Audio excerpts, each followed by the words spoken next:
Cet évangile qu'on va entendre dimanche prochain, vient de Saint Luc, au chapitre 14, versets 7 à 14, nous propose des choses dont on ne comprend pas toujours, évidemment, avec évidence, le sens.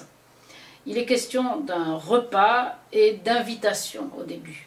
Alors, ce n'est pas n'importe quel repas, parce que le verset 1 de ce chapitre 14 de Saint Luc nous dit que c'était un jour de Shabbat.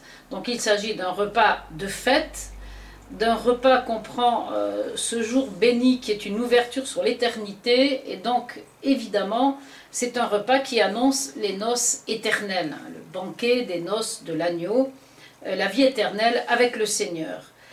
Et là, il est question d'invitation, mais c'est un peu dans le sens de vocation. Si on est appelé, on sera tous appelés par le Seigneur à le rejoindre dans le banquet des noces éternelles, eh bien, il faut y aller avec l'humilité du publicain et non pas avec l'orgueil des pharisiens. Parce qu'il y a une formule qu'on trouve dans cet évangile de dimanche et qu'on retrouve exactement semblable dans un autre passage de Saint Luc, et l'autre passage, c'est justement la parabole du publicain et du pharisien et du publicain. Vous trouverez ça au chapitre 18 de Saint Luc, au verset 14. « Tout homme qui s'élève sera abaissé, et celui qui s'abaisse sera élevé. » On a exactement cette formule dans l'évangile de dimanche prochain. Et on la retrouve encore une autre fois dans Saint Matthieu, au chapitre 23, au verset 12, où il est écrit « Celui qui s'abaisse » attendez, 23, 12, Matthieu 23, 12, « Quiconque s'élèvera sera abaissé, et quiconque s'abaissera sera élevé. » Alors il est bien évident que pour comprendre l'évangile de dimanche prochain, il faut aller lire tout ce qui précède Luc 18, 14 et tout ce qui précède Matthieu 23, 12. Pourquoi le Seigneur nous demande une telle humilité? Pourquoi nous demande-t-il à plusieurs reprises de nous abaisser? Alors évidemment, il y a l'exemple par excellence qui est celui de Jésus. C'est pour ça qu'on est appelé à nous abaisser, parce que Jésus est celui qui s'est fait pauvre pour nous enrichir de sa pauvreté, comme dit Saint Paul dans la deuxième épître aux Corinthiens, chapitre 8, versets 9 et 10. Il s'agit de l'imitation du Christ, il s'agit de suivre le Christ pour prendre conscience que nous ne sommes rien, et comme le disait le père de Foucault, que c'était la dernière place que nous devons le rejoindre. Il faut se rappeler aussi, c'est vraiment un évangile qu'il faut lire en écho avec beaucoup d'autres passages de la Bible. Vous avez ce fameux texte de l'hymne aux Philippiens qui nous rappelle comment imiter l'humilité du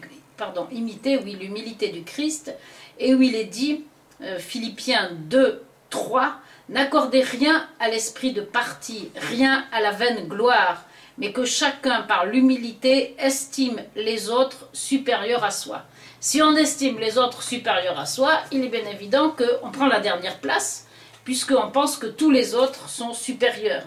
Ne recherchez pas chacun vos propres intérêts, mais plutôt que chacun songe à ceux des autres. Ça, c'est encore une lumière sur cet évangile. Parce que nous connaissons nos péchés, nous ne pouvons pas prétendre connaître les péchés des autres. Donc l'humilité, c'est une vérité sur nous-mêmes. Et en plus, quand on s'humilie, quand on descend, on est sûr qu'on va rencontrer le Christ, qui pour notre salut s'est abaissé pour que nous soyons élevés avec lui. Je reprends un tout petit peu la fin du texte, où alors on se dit, mais qu'est-ce que c'est que cette histoire? On passe son temps à désobéir à la parole de Dieu, je signale, parce qu'il est écrit, quand tu donnes un déjeuner ou un dîner, n'invite pas tes amis, ni tes frères, ni tes parents. On passe son temps à inviter des amis, des frères, des parents et même éventuellement de riches voisins dont il est question dans ce passage. Vous voyez bien que la parole de Dieu demande à être explicitée, sinon ça nous amènerait à faire des choses bizarres. Il est bien évident qu'il ne s'agit pas de renoncer à inviter ceux qu'on aime, mais il s'agit de nous plonger dans la gratuité, l'amour gratuit. Ça veut dire quand tu invites quelqu'un, ne le fais pas en sachant qu'il va te rendre l'appareil ou qu'il va te faire des cadeaux. C'est un rappel de l'importance capitale de la gratuité, de l'amour dont il est question vers la fin du Cantique des Cantiques, au chapitre 8, verset 7. où il est dit que celui qui essaierait d'acheter l'amour à prix d'argent ou à force de bons repas, comme il est question ici, ne récolterait que du mépris. Voilà, c'est au moins deux enseignements de ce très bel évangile de dimanche prochain. L'importance de l'humilité dans la vérité, et puis l'importance de la gratuité de l'amour du prochain. Sœur Claire, merci.